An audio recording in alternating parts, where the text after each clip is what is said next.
tarde, amigos. Aqui eu falo Matheus Tiburcio do canal Cicatão. Em primeiro lugar, queria pedir a todos vocês que se inscrevam no canal, curtam o vídeo, comentem, compartilhem nas redes sociais, que ajudem, não seja pelo Pix, o apoio ou valeu, estamos precisando, né?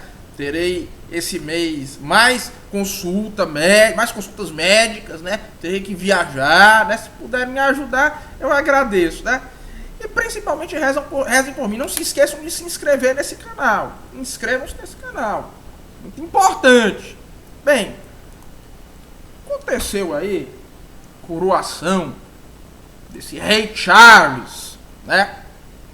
Esse rei Charles, né? Pra mim é príncipe Charles, né? Pra mim ele vai morrer sendo príncipe Charles. Eu não respeito esse bicho aí não. Não respeito esse cara aí não, né? E aí está muita gente dizendo, né? Tem gente aí dizendo nas redes sociais que ele é um baluarte, né, do conservadorismo britânico, do conservadorismo inglês, né? Porque isso aí seria um líder monárquico que geraria estabilidade, né? Aí teve até lá uma leitura lida, né, pelo tal do primeiro-ministro, né, que é o Rishi Sunak, do Partido Conservador, né, Partido Tory, né? Ele nem cristão, é um hindu, fez lá uma leitura e disseram que isso aí é um símbolo de que você tem uma tradição cristã monárquica, né, na Inglaterra, né? Aí teve lá um colocaram lá gente de várias religiões também uma hora, porque o rei é perennialista, né? O rei é membro ele é membro da Tariqa lá do Shuon, né? Não sei o que, sei lá qual é a religião, sei lá de que religião esse bicho aí é, né? Esotericamente eu acho que é do Islã, né? Não sei o que é que ele é. Foi lá um de cada religião, um católico, um hindu, um budista, um sikh, um jubileu e um muçulmano, cada um parece que fez lá deu lá uma bênção, né? Me disseram que teve isso aí, eu não vi, né? Olha, e tem gente dizendo que também que o fato de ele ser perennialista, de ele ser tradicionalista, faz com que ele seja um monarca conservador sério. Olha, quanto ao... mas ao mesmo tempo, não se esqueça de que quando o Klaus Schwab lançou lá o Great Reset, lá no Fórum Econômico Mundial, quem é que estava lá presidindo lá a tribuna? Quem é que estava lá na mesa e quem foi que fez o discurso central do lançamento? Salvo engano, posso estar enganado, foi exatamente o príncipe Charles. Foi exatamente o príncipe Charles. Certo? Aliás, tomem cuidado, porque esse povo aí perennialista, né? Esse povo aí que é ligado a perennialismo, certo? Muitas vezes eles apoiam as pautas mais estranhas possíveis e são leais às agendas mais esquisitas do mundo, muitas vezes, né? As agendas inclusive agendas revolucionárias, né? Por exemplo, você tem perennialistas que estão mancomunados com pautas progressistas, né? Como é o caso claramente desse príncipe Charles aí, né? Tem outros que são ligados a pautas, né, da alt-right, né? Isso é estranho, né? Tome cuidado, né? Não vamos achar que também que ser perennialista é um sinal de que o cara é bom, não. E vejam que esse projeto globalista, hoje em dia, ele é uma coisa só quase com o progressismo, um projeto progressista revolucionário ocidental. O príncipe Charles está envolvido até a cabeça disso aí. E esse tal desse Rishi Sunak, ou é Sunak, eu não sei, né? Eu não sei como é que se pronuncia lá essas línguas da Índia, né? Que mais tem língua na Índia. Esse cara aí, ele estava, né, outro dia aí, né, dizendo que as escolas inglesas devem criar maneiras, parece que ele quer até medidas legais, alguma coisa assim, para contra-doutrinar os alunos contra o Andrew Tate. Porque o Andrew Tate está fazendo... é o homem mais popular da Inglaterra, talvez, nesse momento. E foram feitas pesquisas que mostram que uma grande quantidade dos jovens gosta e concorda com as coisas do Andrew Tate, né? Que o Andrew Tate tem problemas. Mas o que ele fala, né, sobre feminismo como controle social, sobre isso tudo, sobre essa questão de desmasculinização da sociedade, isso ele tem razão. Isso ele está certo. Certo? E esse Sunak, que é do Partido Conservador, quer censurar o Andrew Tate, inclusive criando maneiras, ele fala abertamente de criar maneiras para que as crianças na escola sejam contra-doutrinadas contra o Andrew Tate, né? Para acabar com a misoginia. Vejam que esse termo misoginia é um termo que foi colocado em circulação por esse povo woke, certo? Então, assim, tomem cuidado. O movimento conservador, há muito tempo, os seus agentes históricos, ou melhor, os seus agentes, os agentes que têm posições de comando no movimento conservador mundial, há muito tempo já estão mancomunados com toda a prática, com tudo que não presta.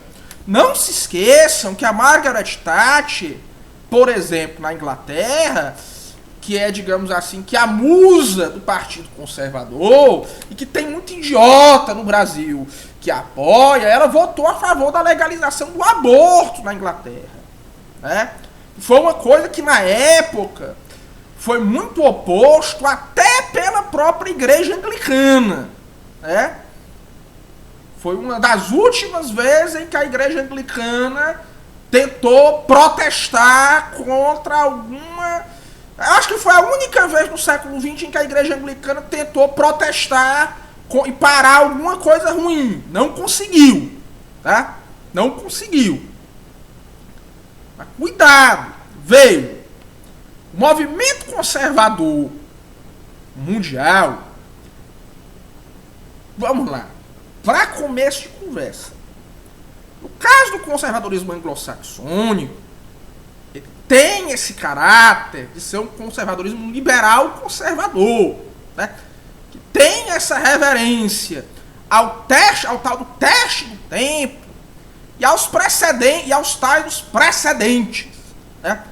Que é uma das coisas, os precedentes judiciais, que são, eu acho que são uma coisa extremamente um dos institutos mais toscos, né, desse mundo anglo-saxônico, né? Então eles já aceitaram muita coisa ruim com a justificativa exotérica, dizem isso já abertamente, de que isso seria algo que passou pelo teste do tempo, né? Por exemplo, a maioria deles já vai dizer, certo, abertamente, ostensivamente, sejam os anglo-saxônicos ou os ingleses vão dizer abertamente que o aborto é um negócio que passou, já está liberado há 50 anos, então passou pelo teste do tempo. E outros vão dizer, por exemplo, que isso aí judicialmente virou um direito virou um direito consolidado por precedente. Então não se pode mexer, deve-se conservar isso aí, né? Esse negócio de casamento LGBT, a regra já é a mesma coisa também, certo? E já estão querendo 20 anos já seria o teste do tempo, né? Já tem quem use essa argumentação, né? E isso é um nível exotérico, né? Porque a nível esotérico os problemas são muito piores. Porque vejam, isso é uma coisa que é meio estranha para o Brasil. Porque no Brasil existe uma adesão quase completa das elites ao estamento, à unidade de ação do estamento burocrático, que hoje está unida à esquerda, né? Você tem, tanto que se vocês forem ver bem, a quantidade de aristocratas que tem na cúpula do Partido dos Trabalhadores ou de qualquer partido comunista no Brasil é uma coisa absurda, né?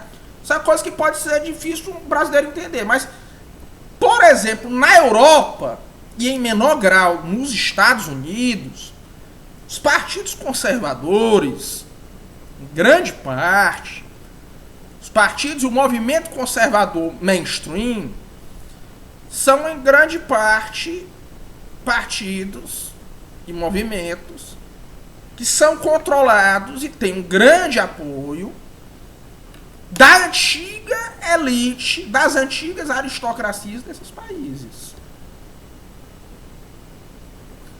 Certo?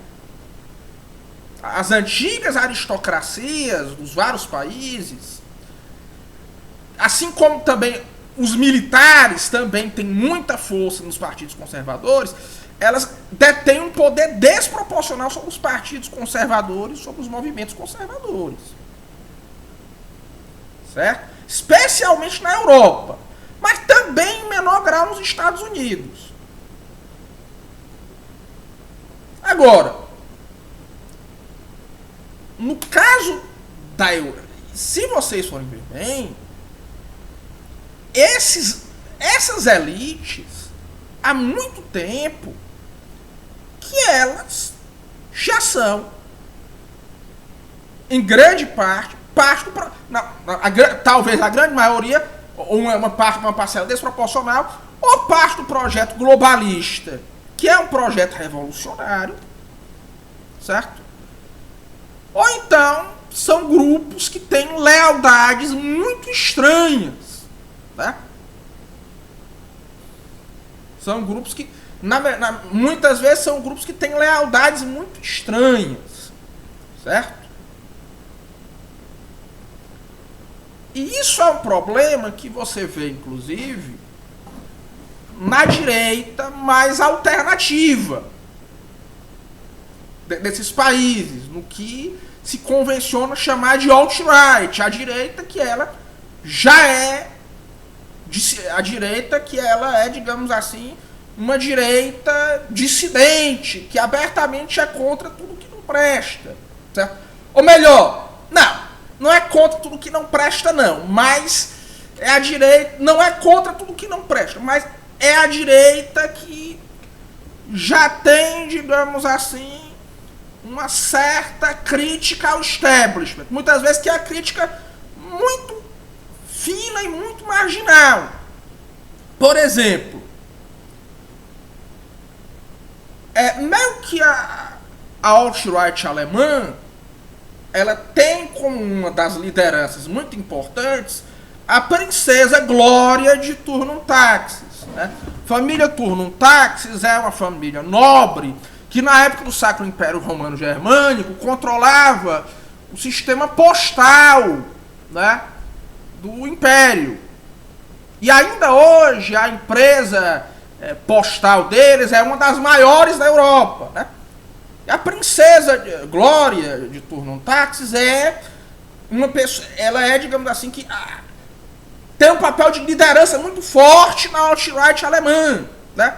e na direita dita católica alemã, ela está lá em tudo, né? Eu vejo algum problema na atuação pública da princesa de Turnus-Taxis? Não vejo. Não vejo, né? Inclusive, ela é um dos grandes financiadores do catolicismo tradicionalista na Alemanha. Pelas pautas que ela defende, tudo levaria a crer que seria uma liderança aristocrática, bondosa e que teria ainda alguma, digamos assim, que teria ainda algum ímpeto contra-revolucionário. Mas aí você vai ver e você descobre, né, que naquela festa de aniversário da Hillary Clinton para 15 convidadas muito obscuras, né, no meio da campanha lá da Hillary Clinton com o Donald Trump, estava lá a princesa Glória de Turnus-Taxis. Aí perguntaram, o que a senhora foi fazer lá? Não, eu digo, a verdade vai ser revelada daqui a não sei quantos anos. Então, assim, até quando essas lideranças da alt-right parecem ser boas lideranças, elas têm acordos estranhos, têm convivências sinistras, então tome cuidado. Fora o fato de que é o seguinte, especialmente na Europa, em menor grau nos Estados Unidos, a direita dita alternativa, que é resistência a essa direita avacalhada, ela fez já concessões horríveis, por isso é que eu fiz a ressalva, ela não é contra mais tudo que não presta. Já fez concessões muito fortes a tudo que não presta. Né? Por exemplo, né? O Henrique Zemmour. Né? O Henrique Zemmour, até pouco tempo atrás, dizia que aborto era uma das 7 pragas do Egito, uma das piores coisas que existe na face da terra. Ele fazia lá, batia muito nessa pauta do aborto. Hoje ele não fala mais nisso. Hoje ele disse até naquela campanha presidencial dele que não ia mexer nisso aí.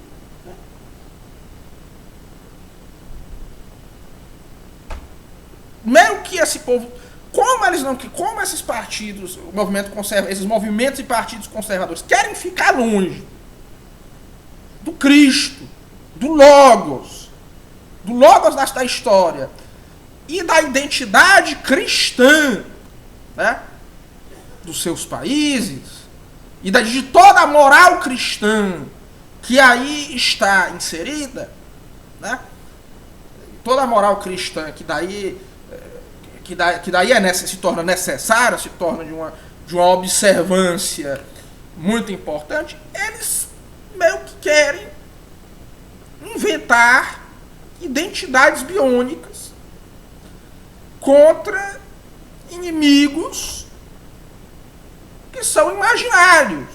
Tanto que a pauta que o movimento conservador usa hoje em dia na Europa, movimento conservador, digamos assim, menos avacalhado, movimento conservador real, movimento conservador que ele não é, digamos assim, que ele é dissidente, de certa forma. A pauta dele é o quê?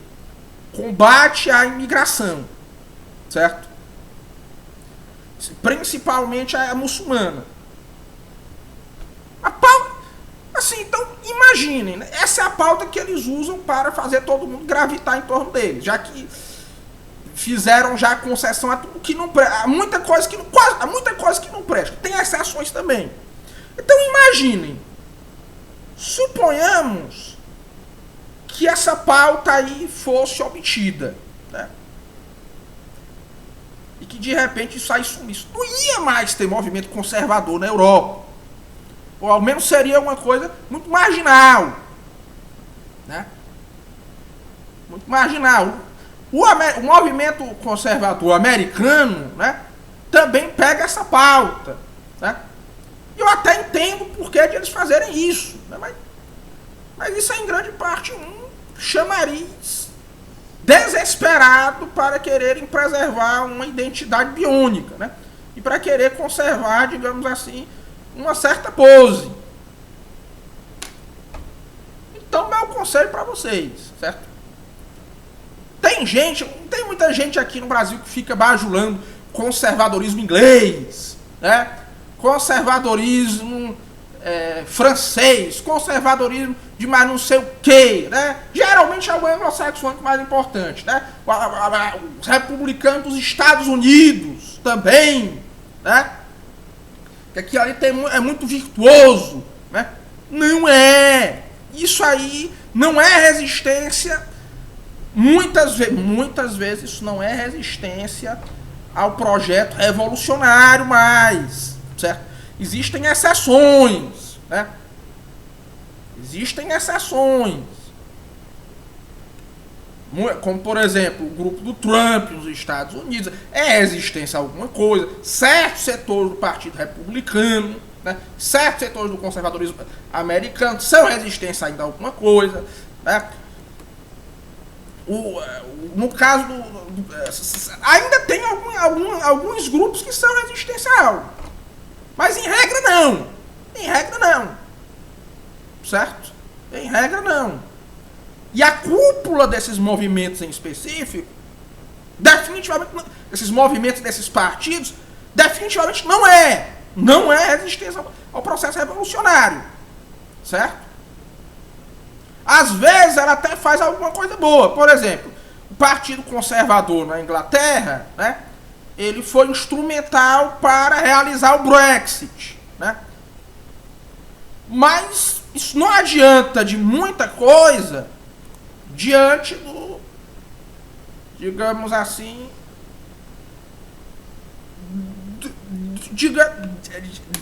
diante, né, do que está virando a tendência dessa unidade de ação.